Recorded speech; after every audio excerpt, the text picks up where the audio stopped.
What's up, you guys? Welcome to Game One Podcast. I am your host, Raheem Moore Sr. This is episode 3 of season 1. It's going down, y'all. Like I said, always, this will be another classic.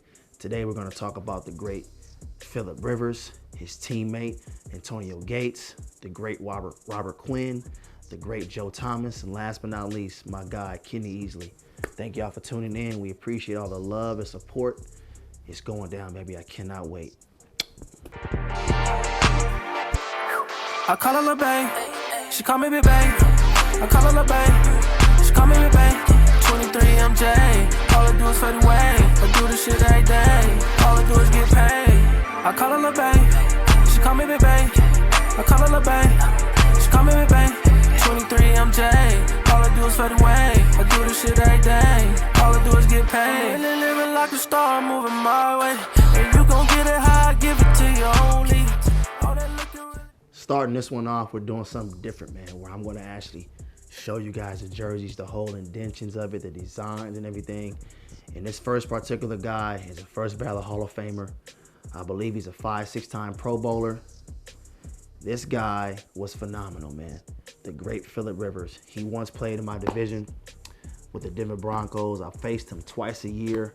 And when I tell you that this guy was a complete dog, he was. He would talk crap to you.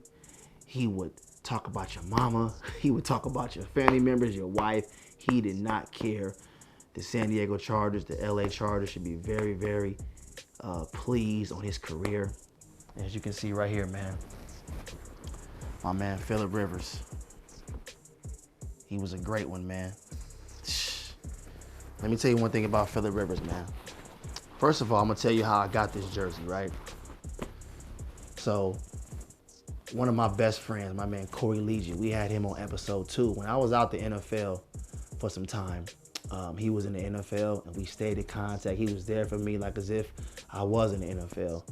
And I told him, man, bro, is there any way you can give me Phillip Rivers jersey? He said, say less. That's all he said. Sure enough, that jersey was shipped to my house like that, and I was out the NFL. So big shout out to my boy Corey Legion, man, for what he's done for me, man, for getting these next 2 guys jerseys for me when I was out the NFL, and I'll always love you and appreciate you for that. But one story, man, I can always remember of Phillip Rivers is this. He was one of those guys on film and in person that he didn't care who you were, he was gonna throw the ball at you. If you were a corner on a running back, a corner on a tight end, he don't care if you was covering an eligible lineman, he'd still throw the ball at you. He had no fear. I mean, the dude had great accuracy, a great deep ball, great pocket presence, great awareness. He understood where the blitz was coming. He would change the play quick, fast, in a hurry. He was always in tune with the offense and getting guys lined up, shifting guys, moving guys around. He understood everything you were doing on the defensive side, and he will attack you. He was a film junkie, a hard worker, and he was phenomenal. A lot of people don't know, Phillip Rivers, I believe, met his wife in college. And in some way, I kind of look up to Phillip Rivers, man, because he's a father of 9, I believe, 9 or 10 children. And he was married in college and had 2 kids in college. He ended up being a first-round pick. And the career, the success that God has blessed him with, a God-fearing man at that, and to have 9 children, I believe he has, 6 daughters and 3 boys? Man, that's phenomenal, man. So, me, I have 5 children, so one day, hopefully I can catch Phillip Rivers. I don't know if I can, but one day I will. One thing about Phillip Rivers on the football field is that he was very good at making the safety move off his landmark. He would look at you, and then he would look you off, look back at you, and either go left or right or check it down. He was a smart man.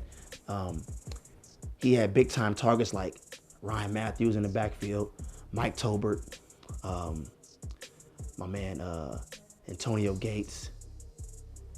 What's the other tall receiver name? I forget his name. Jackson, who passed away, rest in peace. The dude was phenomenal, man. So big shout out to my boy Corey. Phillip Rivers, you know you've given me this jersey. Corey definitely let you know it was for me. I just want to say thank you, man, for giving me this jersey. It's a wonderful feeling. Listen, another story. Shout out to my mom. You know I love you, moms. My mom was a big fan of Phillip Rivers. I mean, he was just ferocious. He was feisty. But I never forget one time Phillip Rivers saw me in the red zone, and I had my one sleeve on like I do, and one armband, and they scored on us. I forget what it was, maybe a tear route or a talk route from by number 2 in the slot, and he was talking crap to everybody. So you know me, I'm talking back at him too, right? And he said, Raheem, you ain't no damn Earl Thomas. I'm thinking you Earl Thomas. I said, I ain't Earl Thomas. I'm Raheem Moore. He said, F you. You ain't ish. You ain't this. And like I was laughing, but at the same time, that's the type of player Phillip Rivers was, man. He didn't have no respect for nobody. He never really like cursed that much. But if he did, it was very, very, very, very slim. And I heard him say a curse word. So don't think he didn't curse, Phillip Rivers. I heard you, man. That was one hell of a story I'll never forget. And man, he was a dog, man. And he should be very proud on the great career he had. So look, this next particular player we're going to talk about, the great Antonio Gates. A lot of people don't even know that this guy was really a big-time basketball player in college. And he so happened to go to the NFL. I believe he was undrafted. And he ended up being a big-time target, a big-time offensive player, a Hall of Fame tight end player. A Hall of Fame tight end. And he is one of the best ever. It's Tony Gonzalez and him, to me. So look, shout out to my man Antonio Gates. You see the grass stains on this thing. I mean,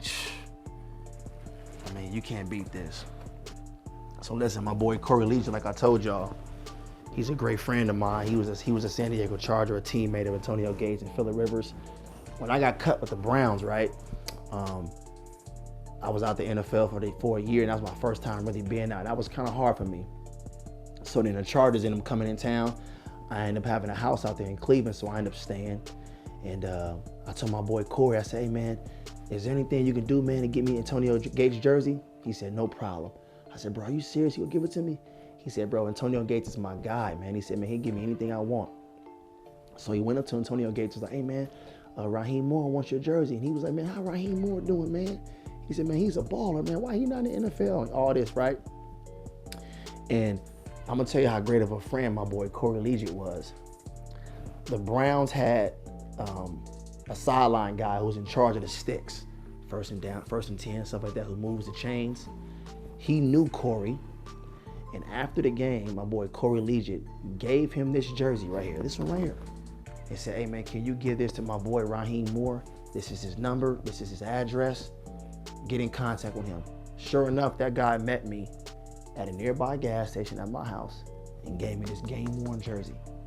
This was fresh off Antonio Gates' back, man, after the Cleveland Browns game. That's a real friend. But listen, for those who know, Antonio Gates was a problem all throughout the field, but mainly in that red zone. They would come out in this 3-by-1 look, right? And we'd call it Y nasty because they would replace the X with the Y in Antonio Gates, and they would run all kind of option routes. The 7 route, or the 7 pump, or the 7 comeback, or the 7 or the corner post. They'd run a deep out route. Like they'd run so many option routes with him to where he was a headache. You couldn't put a safety on him, you couldn't put a corner on him sometimes, and you definitely couldn't put no linebacker on him. And that was their bread and butter because they knew teams like to run a lot of man coverage down there. And you know, in the red zone, you have to make fast decisions. So any separation that this guy would get, it was a touchdown. He was every bit of 6'3", 6'4", about 250, 260, maybe 270. But he had amazing deceptive speed, man. And he was a great route runner. He was a problem. I never forget one time in Denver, we used to run a lot of 1X in the red zone. So in 1X, the free safety or the strong safety, whoever playing free at that time, we would put an X call on anybody that we had to double. And Antonio Gates would be looking at me when TJ Ward was covering him, or he'd look at TJ Ward when I was covering him. He just knew that we were doubling him. He knew it on third down. He knew pretty much we were doubling him a lot. He came up to me one time, he said, man, stop doubling me, man. He said, Raheem, I know y'all doubling me. I could tell by the down and distance and the way you disguise it. I know you rolling down to me. And I couldn't say nothing. I couldn't laugh. But at the same time, I'm like, damn, man, he knows all our stuff, man. The dude was a phenomenal route runner. I never forget one time we were in a certain fire zone, and I came down in the box, and I knew the out route was coming. But the way he ran it, he didn't run the basic out route where you run straight and whoop. He came at me slow, veered out, veered up, and then and it came back out, and he had a slight little step on me. And when I tell you he caught this ball with one hand and tugged it in, I couldn't do nothing but respect it, man. This dude was phenomenal, great blocker, first ballot Hall of Famer, and I am extremely pleased, man, on getting this jersey. And as a matter of fact, I was in San Diego not too long ago for the Hub Camp, and I'm walking downtown in San Diego with my cousin, just hanging out to get some downtime, and I saw Antonio Gates out just randomly in San Diego. And I walked up to him, I said, hey, Antonio, man, I'm so thankful and pleased, man, that you give me your jersey, man. I said, it means so much to me. He stood up, gave me a hug, we dapped it up, and he was like, man, my pleasure, man. He was like, man, nice seeing you, man, and stay healthy. And I was like, man, that was a defining moment for me, so I was so happy. So, man, big up to Antonio Gates, man, on a hell of a career. It was a pleasure playing against you. You're special. And enjoy that great career you've had, man. You should be very, very proud of yourself, man, because I know your family and your fans are. And once again, thank you. So listen, man, this next particular guy we're going to talk about, he's my draft class, 2011. This dude is really like making strides, man, to becoming a Hall of Fame potential player, man. This dude has been a great pass rusher, a great run blocker for over a decade now. He pretty much is going into year 12, 13 this year. The great Robert Quinn. For those who know, man, he was spectacular out of University of Carolina. Him and the great Marvin Alston and their draft class they were special, man, with Mark Davis. I mean, they had a hell of a group, man, that really changed their program around. So big shout out to my man, Robert Quinn, man. First of all, he's a great husband, great father. Much respect to this guy, right? Check this out. Boom. Right, so look on the back, right? He writes, to my boy Raheem, keep God as your flashlight as you walk through your journey in life. Stay blessed. This guy in particular, man, he's a beast. I've seen this dude improve every single year of his career. He was in St. Louis in his younger career. I believe he had like 17, 18 sacks one year. I believe he almost made Defensive Player of the Year or one of those big time awards. I can't remember. And they weren't a good team. But every time on film, this guy was a problem. And every team he's been on, he's been special. Even with the Cowboys, he was special. And now he's with the Bears. He ended up getting back to his old self and having one of his best seasons of his life. And I'm proud of this young man, for real. I've got a chance to see this guy work. Even when he was suspended for some time, I got a chance to see him work Exos here in Dallas. And this guy was working out in his full pads. And when I saw that, I knew that this guy right here wants to play football and that he's special. This guy can do it all. If you need somebody to set that edge and be disciplined, he can do it. If you need somebody to get off that rock and go get you a sack when the moment matters, he can do it. If you need somebody just to spill the run and just to spill and let somebody else make the play, he'll do it. If you need somebody to run down a ball carry on a screenplay, he can do it. If you need somebody to retrace and just fall from the flats or get in pass coverage, he can do it. This guy is well-rounded. He's a top-notch talent, and he's still doing it at a high level. And for a lot of you young guys who don't know who this is, watch the tape. Don't judge him off, because everybody else don't talk about him as much. When you turn the tape on, this guy right here is always standing out. And also another thing I want to say about Robert Quinn is that his get off is up there with the best, like Von Miller, like what's my man name from LA Rams? Aaron Donald, Khalil Mack. He's up there with those guys. He has that type of talent. These long arms, tall, big frame. Dude's a perfect defensive end to have. So, Robert Quinn, if you're seeing this, bro, keep doing what you're doing. Take care of that beautiful family of yours, man. You know I got much respect to you, bro.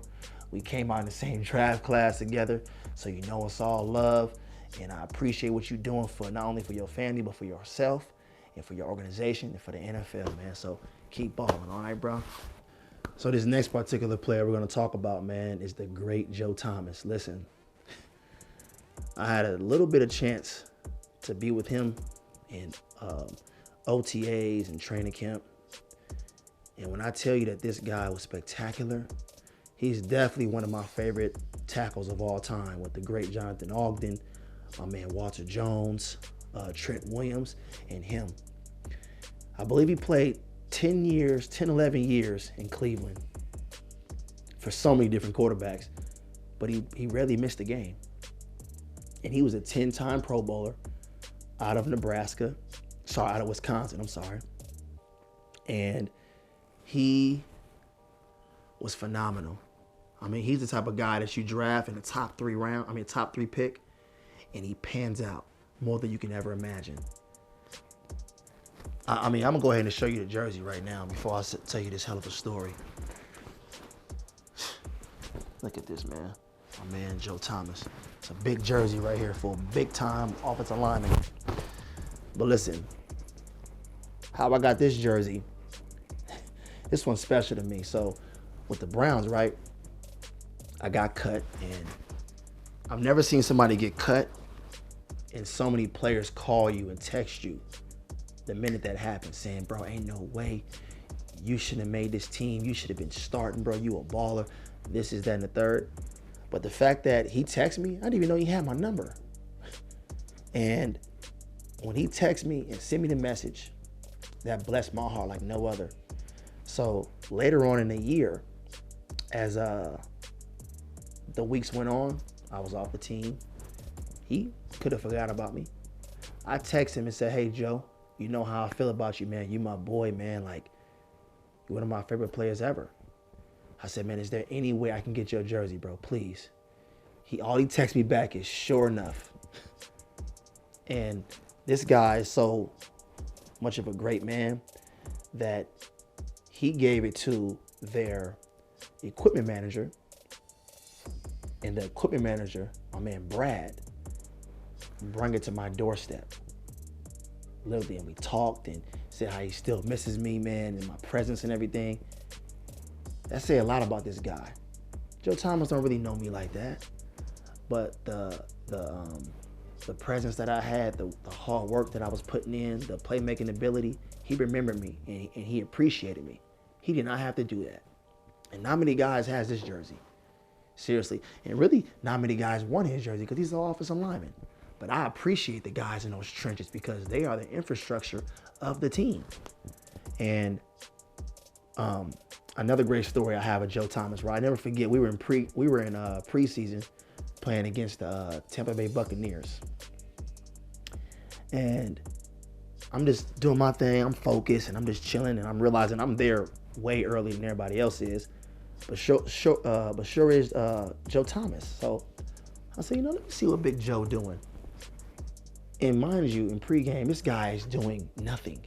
All he's doing is playing Candy Crush, laughing, giggling, chilling. And I saw him do a few stretches, and he goes out there in the game and dominate for 3 quarters like it was nothing. And mind you, that week he was going up against the great Jerry McCoy, and I heard he was doing his thing in a joint practice that we had with the Buccaneers. But that just show you how gifted this guy was. He didn't do nothing before in pregame. Here I am. I'm stretching. I'm foam rolling. I'm doing all kinds of stuff to get my body ready. He was already ready.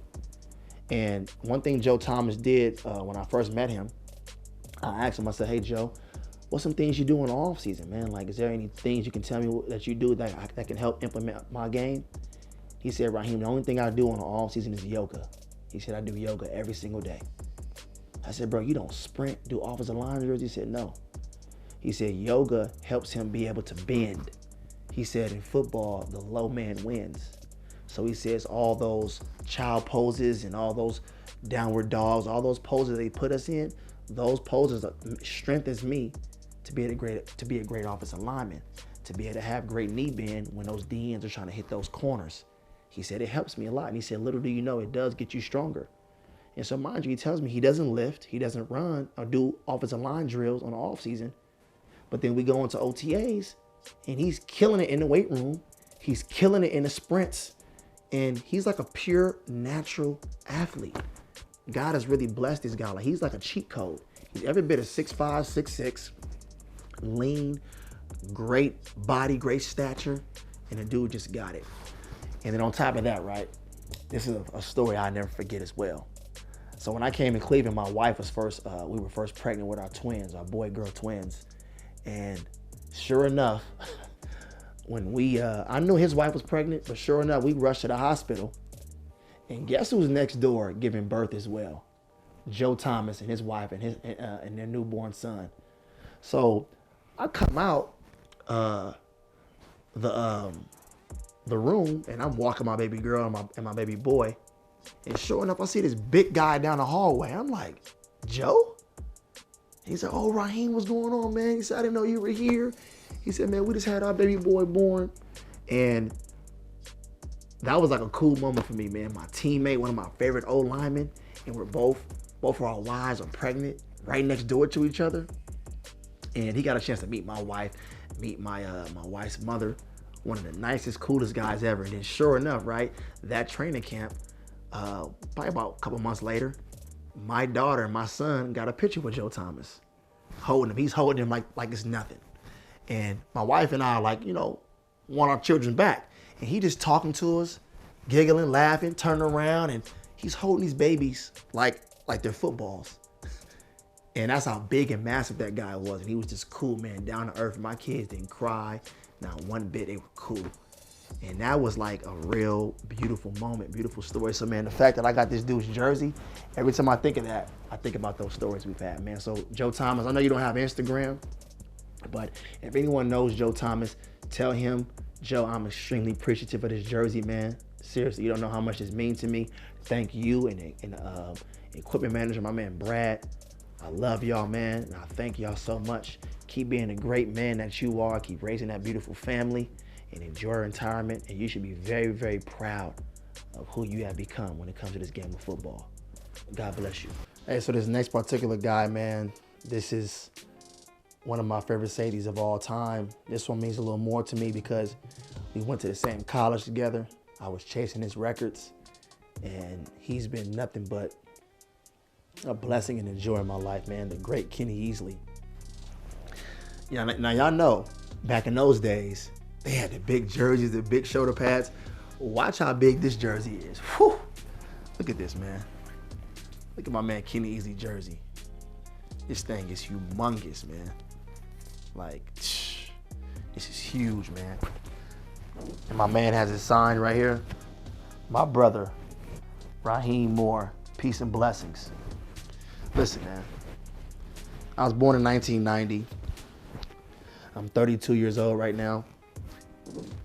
I wasn't even born or thought of when this guy played.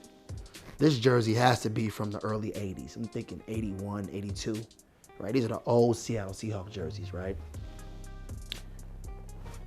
Kenny EASLEY gave me this jersey. Now, this jersey ended up being retired from the Seahawks. Nobody can ever wear number 45.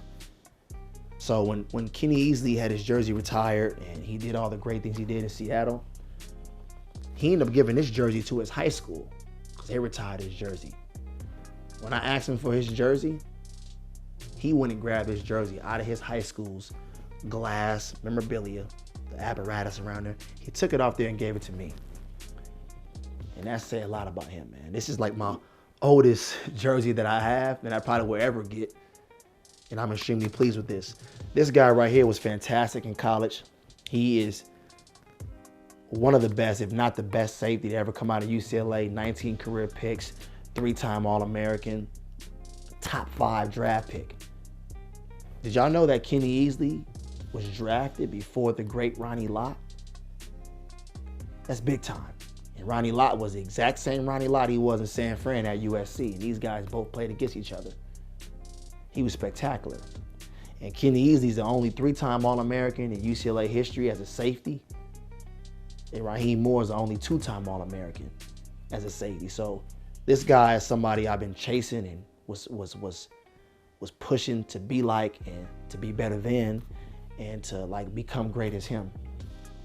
And I never forget one thing he told me in college. I asked him, can I wear number 5 in college? Because I've shown you guys, number 5 was my number growing up.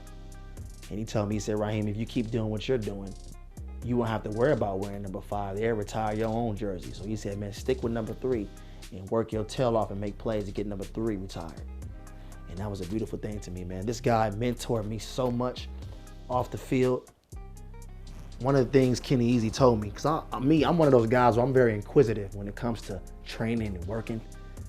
And I told Kenny Easley, I said, man, what were some things you did on the off season, like I've asked other players, that made you the man that you are? What are some things that I can do to help me? He said, Raheem, every day I power cleaned. Every day, from the floor on up. He said, every day I ran miles. And he said, Raheem, every day I ran stairs. He said, that's all he did. And I said, how much would you power clean? He said, Raheem, I wouldn't do too much. He said, I would start off at like 185, 195, and I would end with 225. He said, I would power clean. He said, power clean is a full body lift where it works the whole full body. And he said, think about it, as you're low to the ground, picking that weight up. He said, that's the same type of knee bend you need. That's the same type of explosion that you need when you tackling and catching the football. And he said, it's the perfect football position to be in every time you play. And then he also said, Raheem, I would run miles in the morning. I'd probably run about 5-6 miles a day. I would run to a certain place, run back. I would power clean, take a break, and I would run stairs at night or run stairs in the morning. I would flip-flop where I felt. He said he would do that every single day. So I'm like, Kenny, you wouldn't do any football drills, anything, any ball drills? He said, no. You know, back in those days, training was different, you know, but it's not that much different because when you think about the things he did to be so great, it just shows us new players, younger players that, hey, it doesn't take that much to be great. It's the simple things that matter most. And for those who know, when you run miles, it does help with your endurance. And the longer you run, the shorter the NFL field feel. Those stairs is a full body workout that helps with your cardiovascular disease. It helps with your stride frequency, stamina, endurance. I mean, it's a great exercise to have in your arsenal, and along with power cleaning. So that was some great information that he told me. And one thing Kenny Easley said is that he was a real big film junkie. He said that he would watch film every single day during the season. And he said on his off day, he would never watch film. He said that was one day in my life where I didn't have to go. He said that was one day in my life where I could not watch film and not practice and not go out there and kill somebody or tear somebody's neck off, tear somebody's head off. It's an insane type dude right there. This dude loved football.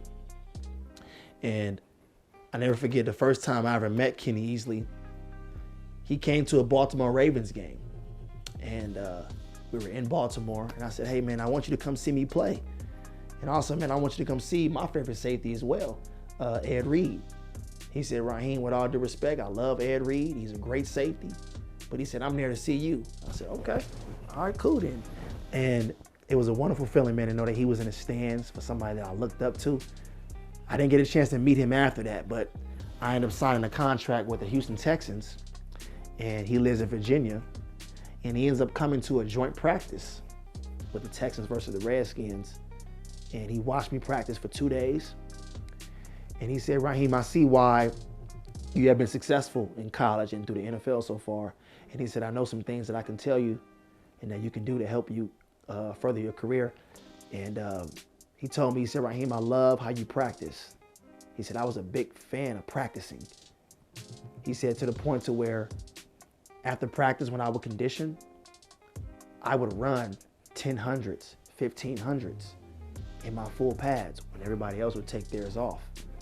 So he said, keep practicing, man. Practice is how you get better in the NFL. And I always remember that. Also, another thing Kenny Easley was big on was he'd tell me, Raheem, when you are dealing with ball carriers, he said, when you put your arms out, right? He said, if the ball carrier is not in this box of your arms, it's a missed tackle. He said, so whenever you get up on a ball carrier, make sure he's in the box. If he's anywhere outside this box, it's a missed tackle. And he said, a few times I saw Raheem, guys were in the box, and you made a tackle. And the times that you missed tackles, they weren't in the box. Keep the guys in the box. He said, get as close as possible you can to them and keep them in your box. And he said, watch how many tackles you make, watch how many big plays you make by just keeping them in the box. It's that simple. So for young players, take that into consideration, man, when you're working on your tackling. You can't tackle somebody from here to this camera. You got to get them close in this box. And I promise you, your chances of making tackles will be very, very high.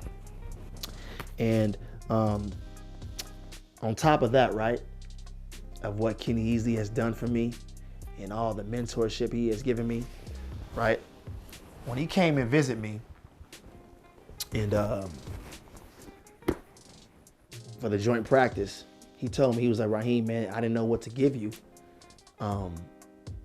So I want to give you this book, because he was going to give me his NFL Defensive Player of the Year award.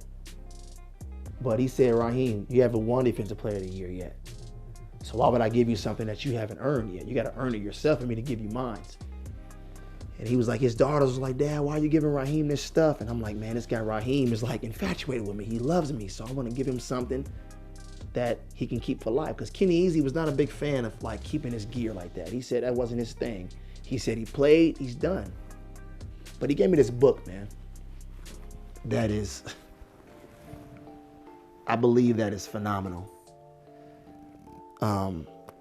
This is the book of his whole career. As you can see, man, this is an autograph, man, from 1977. These pictures are from 1984, 1981, 1985, 1985, 1986, 1987, 1983, 1982. Last time I checked, it's 2022 right now. That's how old this book is. But this book right here, it has all of Kenny Easley's articles. Like Sports Magazine, January 2086 cover. Like, this is big time. This is Bo Jackson at the top. But look at Kenny Easley. Like, this is dope right here, man. This is Sports Magazine article back in 1986 versus Denver. He was playing against the great John Elway, the guy who drafted me. Shout out to the great John Elway. You know what I'm saying? Look at these old articles he has right here. Like, this is 1984 right here, man. You can tell this stuff, like these pictures are so old. This right here is 1985. I believe the Pro Bowlers for Seattle. Shout out to my boy Jamal Adams, man. The great Earl Thomas, the great Cam Chancellor. Like, this is the guy that paved the way for y'all great safeties. This is 1985, right? It says Seattle Seahawks Pro Bowl players, the most chosen in team history. They had 7 guys go to the Pro Bowl. Norm Johnson, Dave Craig, Dave Brown, Kenny Easley, Fred Young, Joe Nash, Steve Largent. That's big time right there. There's another article of Kenny Easley back in 1984, playing against the great Kellen Winslow. You know what I'm saying?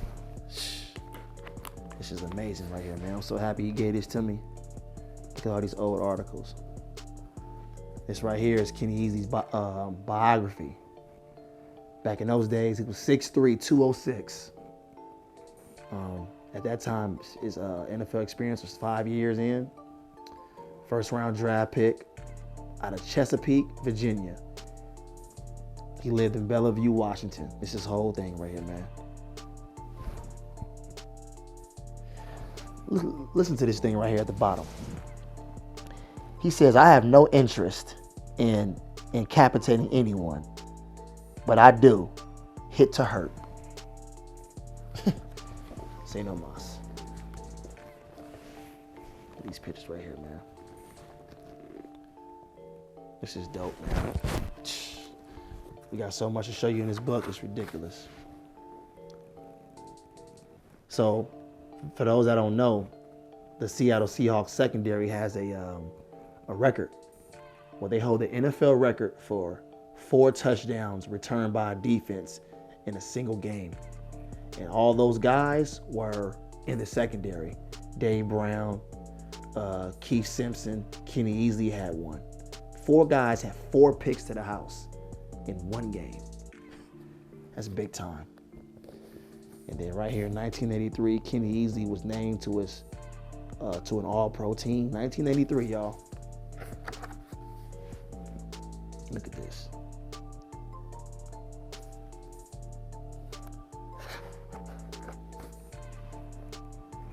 Another article. Look at that, Kenny Easley in practice right here, training. Look how high that grass is. They got to cut that grass a little bit, man. 1983.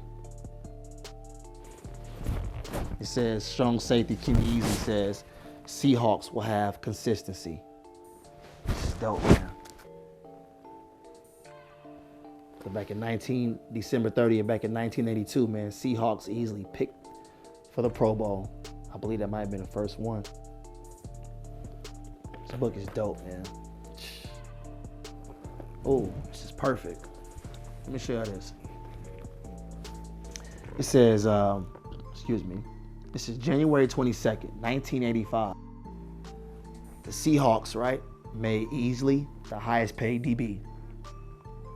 So for those who may know or may not know, I think the highest paid DB now maybe makes, I think it's probably Jalen Ramsey or I think it's probably Denzel Ward or that nice cornerback from the Green Bay Packers. I believe he probably makes almost $20 million a year. Back in the day, right? It says, it is believed that EASLEY signed for about $650,000 a year plus incentives. These guys now are making $650,000 a game. Some of these guys are making almost $1 million a game. So back in those days in 1985, $650,000 was the highest paid DB, right? A year. And then look, like I told y'all, Ronnie Lott and him was the same draft class, right? And he got drafted over Ronnie Lott. Ronnie Lott of the San Francisco was the highest paid defensive back at $522,500, right? Louis Wright, shout out to the great Louis Wright, man. My man from the Denver Broncos, a great cornerback, right? Louis Wright of Denver was next at $458,000 with Seattle rookie Terry Taylor at $387,000. So the third highest paid DB at that time was a rookie at $387,500. So these guys have paved the way for a lot of guys to get paid big time money now. So for all these DBs that feel like, oh, I'm only making $1 million, I'm only making $500,000, or only make $2, $3, $4, $5 million, look at what they're making and be appreciative of what you have. Because I'm gonna tell you this, not to be braggadocious, but I made more of this money my first years in the league, my first couple years in the league, and I was a rookie. So we are so blessed to be where we are now. A lot of us athletes, especially football players. So just be thankful for, man, for the money that you have. Because these guys, Ronnie Lott was making $500,000. He was the highest paid at one point in time. And you see where he ended up in the Hall of Fame. And guess what? It says right here in this paragraph, EASLEY was in the last year of a 4-year agreement with the Seahawks, who drafted him high in the first round in 1981. He's a 5th pick overall. His 1984 salary was about $185,000 plus incentives. This is the article. Hey, I'm just the messenger, man. EASLEY named NFL Defensive Player of the Year. So a lot of people don't know, man. I believe Kenny Easley was one of only strong safety to ever win Defensive Player of the Year. Like, that's big time. This article came out in, I don't know which year. I think it's probably 1985. Defensive Player of the Year, man. I believe that year, and also, Kenny Easley, for the record, the 6 foot, 206-pound Easley led the NFL with 10 interceptions at strong safety. Strong's not free. That's big time. And returned 2 for touchdowns. That year he had 83 tackles, forced 3 fumbles, and recovered another. He led the NFL with 10 interceptions and returned 2 for touchdowns. He had 83 tackles, forced 3 fumbles, and recovered another one. Big time, man. Easily named top defender by Associated Press. This guy had a hell of a career, man. Seriously. Right here, right? This is dope right here. This is the Player of the Year Awards, right? NFLPA Annual Awards, 1984, right? They have my man John Hanna, who was actually the best New England Patriot until Tom Brady came around. A lot of people don't know that, offensive lineman. They had the great Ozzie Newsome, tight end, the GM for the Browns, GM for the Ravens, big time tight end, right? Art Monk, Dan Marino. They had Eric Dickerson, Howie Long, Lawrence Taylor, Kenny Easley, Reggie Robbie, Henry Ellert, Bill Bates, and Lee Iacocca. This is dope, man. This is big time right here. My man Kenny Easley right here and his wife down here at the awards presentation show. My man suited and booted. Look at him. I see you, Kenny. My man Kenny Easley. Look, check this picture out right here. This picture's dope right here. That's my man Kenny Easley. A lot of people don't know Eugene Robinson was a beast at safety. My man Ronnie Lott and Ronnie Lott's son right here, Dominic. 3 Pro Bowl safeties right here, man. These 3 were pretty much the best in their era. 2 Hall of Famers at that. Eugene Robinson was a perennial Pro Bowler. Here goes some pictures, man, of my man Kenny Easley, man. Kenny Easley up in Oregon, visiting his old alma mater. My man playing golf. You see my man swagging up. Look at him and his wife right here. This right here is Player of the Year right here back in 1984. Him and his wife, my man Kenny Easley, fresh, man. Got the waves and everything. That's right. Black love, my man. I like that. Back in 1981, right? This when Kenny Easley first was introduced, man, to the Seattle Seahawks. Look how sharp that man is. Look at the wave. Look at the part. Look at my man. He fresh. This is dope right here, man. That's dope. Here's another picture of Kenny Easley on the sideline. He got a shoe on, and then one of them shoe was off with ice on his ankle. This is dope, man. Another picture of Kenny Easley. Look at that big old jersey right there. Right, so this right here. This is the majority owner, Elmer. Herman Sarowski, minority owner. Kenny Easley. Jack Patera was the head coach. John Anderson was the GM. And Lee Sternbein was his agent. So down here, right, Kenny Easley's in his living room at his house, by his family's house. And he writes at the ready for the NFL draft at 5 a.m. in the morning. Whoo!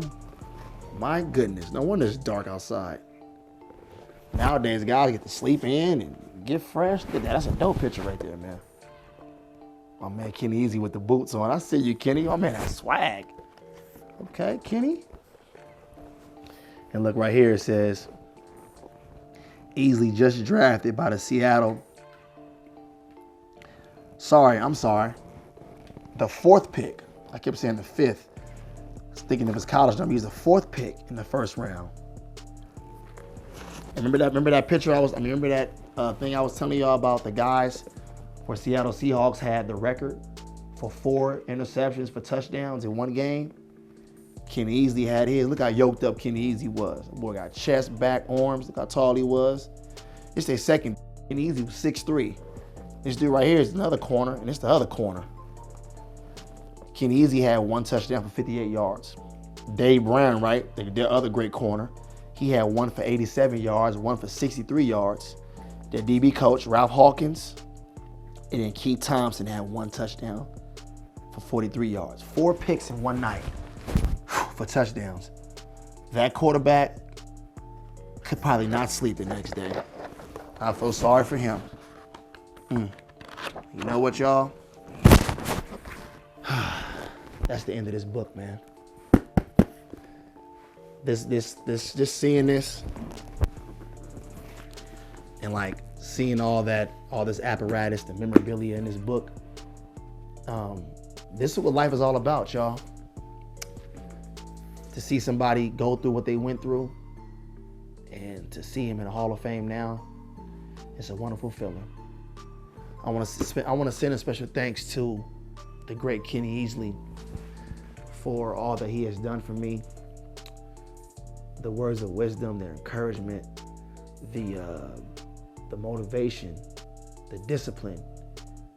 He has a lot to do with my career, man, especially at UCLA. He motivated me like no other. So thank you for giving me this book, man. Continue to be a great husband that you are, the great father that you are. I know your daughters and them was mad that you gave me this book, but trust me, you see that I took great care of it, and I'm gonna make sure I take great care of it. And I'm gonna give this book to my son, and my son's gonna give it to his son. This book will be around for a long time. I love you, man. Go Bruins, and God bless you. Thank you guys so much for tuning in to Game Worn Podcast, episode 3. These jerseys meant a lot to me, man. It's to reminisce on these stories and these experiences that I've had with some of these players. It's a wonderful feeling. And if you haven't done it yet, please go subscribe right now. It's right here on the video. If you don't follow us on Instagram, please follow us at Game Worn Podcast. GAMEWORN Podcast. And my own personal podcast is at Raheem Moore Sr. Thank y'all for tuning in. This is something that's going to be big, man. It's going to be special. I want you guys to be a part of it. And like I said, not only is this Game Worn Podcast, but this is Game Worn family. Shout out to my man Dan for coming down, laying it down, man. He gave me an experience, man, that I'll never forget with all this lighting. I mean, I feel like a movie star here in my house, man. Like, my man did a great job, man. I appreciate you, Dan, most definitely. And for all the viewers, God bless you guys. And for all the players, young players, older players, take this information, man, and implement this into your game. Don't ever think that you got to figure it out, because you're going to figure out that you don't got to figure it out. Take what you like, put it into your game, and take what you don't like and still add it to your game. And I promise you, you will end up being one of these great players, and somebody will be having your jersey in their house. Maybe I'll have your jersey in my house one day. Maybe you have mine. I don't know. So thank y'all for tuning in. Get some rest. God bless you guys. Game Worn family, baby. I call her Lil' Bae. She call me Big Bae. I call her Lil' Bae.